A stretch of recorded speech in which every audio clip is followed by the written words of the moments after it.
Hey guys, and welcome to another brand new video. In this video, we're now seeing a brand new problem that's coming over here when it comes to Xbox. Now, as you guys probably know, Xbox has been kind of going and experimenting up here a little bit. They're trying to go maybe bring up other games to PlayStation or the Switch. They're also working on trying to buy out some of the bigger companies on the entire planet, such as the Activision deal, and then also in turn lets them kind of be in charge of a very important piece of the gaming world, such as, say, Call of Duty. And right now, things are kind of changing when it comes to Xbox. But right now, once again, things are feeling a bit weird and kind of strange for Xbox users. We've been seeing a bit more of a big controversy because a lot of people who actually are very hardcore and diehard Xbox fans being somewhat cited, somewhat hurt on the fact that Xbox is also bringing on these exclusive games on their platforms.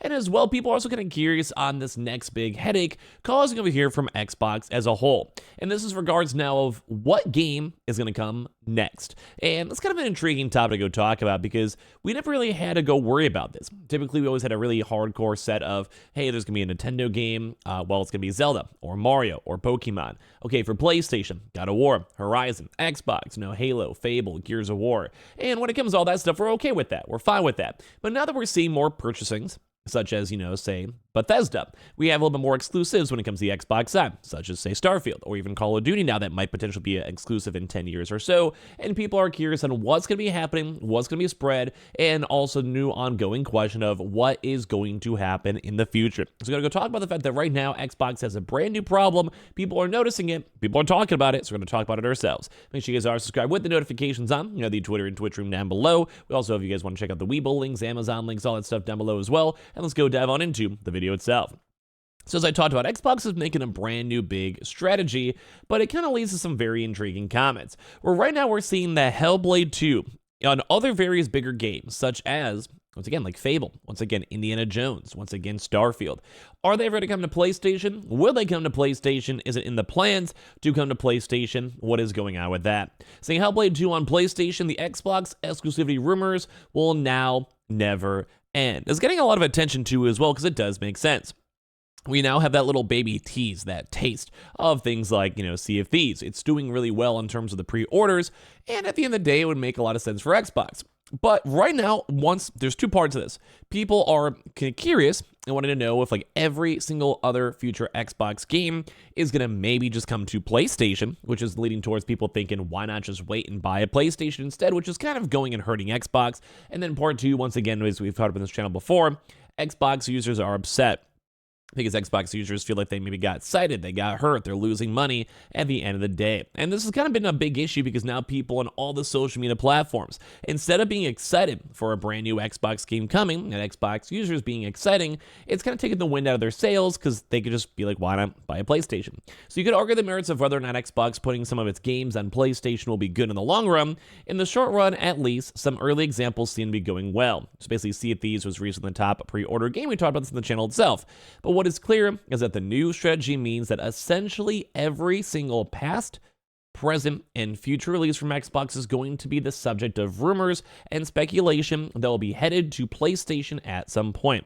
This time around, we have a report from that this year's Hellblade 2, Xbox's would-be maybe potential Game of the Year contender, if they can pull it off, maybe also even coming to PlayStation as well. Now, we're also seeing other various rumors, too. We saw a Starfield coming to PlayStation, although yet not confirmed. It's kind of been teeter-tottering. And other various games, potentially, such as the Indiana Jones, maybe having timed exclusivities. Right now, it basically is the question of, it's seemingly when rather than if, which is, I think, good for overall consumers and good for PlayStation users, but bad for Xbox folks, and maybe also good then for PlayStation and also Sony. PlayStation, also Microsoft. So Xbox Insider Risk It for the Biscuit, who says Hellblade 2 is getting a PlayStation 5 port, which he says he confirmed with 4 separate sources. And then also on that separate side, too, although this guy's been getting a lot of flack recently, Jez Corden was also saying that this was false, but they also said a lot of other things were false that ended up becoming true, such as Hi-Fi Rush coming to other outside platforms. So once again, this guy has been getting roasted everywhere on the entire platform. I got no issues with the guy, but every single time, it's been very consistent that he may have just been making up random stuff online to get attention and clicks, which it's just not good. It's not good to go and see. So they are releasing this enough about the specific rumor as well, and also some folks are even saying they also might be doubt it happening too, such as Paul, who's somewhat of an industry insider too on top of that. But they're saying that it comes attached with this brand new permanent issue about, let's say, Starfield coming to PlayStation, which we've been hearing about since before the first 4 crossover games were revealed. And now it seems like in every single case, Xbox exclusives are going to be scrutinized, whether it's going to be an exclusive, timed exclusive, or even exclusive at all.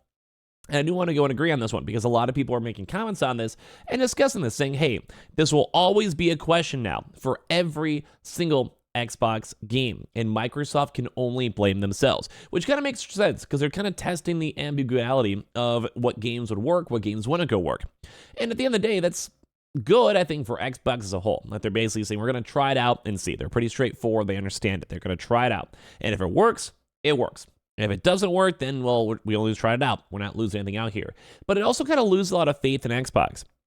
Like, I would actually probably say right now in the social media scene, I've seen a lot of people, even in my YouTube comments, Twitch comments, or even just general also like social media, like Reddit, Twitter, whatever, are very anti all these deals. Sorry for the cough. And it's kind of a scary thing because, yeah, like they're losing their exclusive games. Why have an Xbox? Just get a PC, get Game Pass. Don't even worry about the console. Like, it's duh. And that's why people keep on saying like the future of Xbox is very, very bleak. The future for Xbox is scary because no one knows what's going to happen. No one knows like why. And it makes sense right now. It makes sense. They're saying that Xbox has not ruled anything out. So it's kind of like that. Like, if we had a hard no, or we're only doing these 4 games ever, we'll let you know if we do more. But right now, this is it. Yeah, people will be like, okay, fine. Like, any future game we'll be excited for. But the fact they have all this random, like, middle tier stuff of, yeah, we'll see what happens. Well, typically, if it's going to be a bit like one of the biggest pre-orders for Sea of Thieves, it's why it's going to keep on happening. And it makes sense. It's a win-win for PlayStation and Xbox, which I think at the overall high picture, long term, that's good. But for the short term, once again, people on Xboxes are kind of getting screwed over. People with PlayStations are cool, but once again, why would I buy an Xbox if I could just wait for a few months and get on PlayStation? And that's where these exclusives are kind of holding weight pretty well. Like, it's kind of crazy to go and see. So saying this because, well, Phil Spencer teased these 4 games that are coming, and he said they were not Starfield or Indiana Jones, 2 prevalent rumors at the time. But while it was true, in a follow-up interview, Spencer declined to rule out that any of these games are sacred enough to never be considered for multi-platform release. Kind of like it's not saying a no, but it's not saying a yes. And because it's not saying either or, people are assuming the potential is always there because the other ones already happened. Kind of basically like prior things have made sense. Saying, I don't think we as an industry should ever rule out a game to any other platform, but we're focused on these 4 games and learning from the experiences. Spencer doesn't think they should ever roll out a game, which I'm okay with this. I'm cool with this. I support this because I, as a PlayStation user, like this. But for speaking up for the Xbox folks who may not have a voice, this is kind of a rough thing to see. And that also means that it's going to be subject to the speculation on every single game. And once again, we've been seeing a lot of people saying, why would I buy an Xbox and just get a PlayStation, play the games? That is a really big critique on Xbox right now.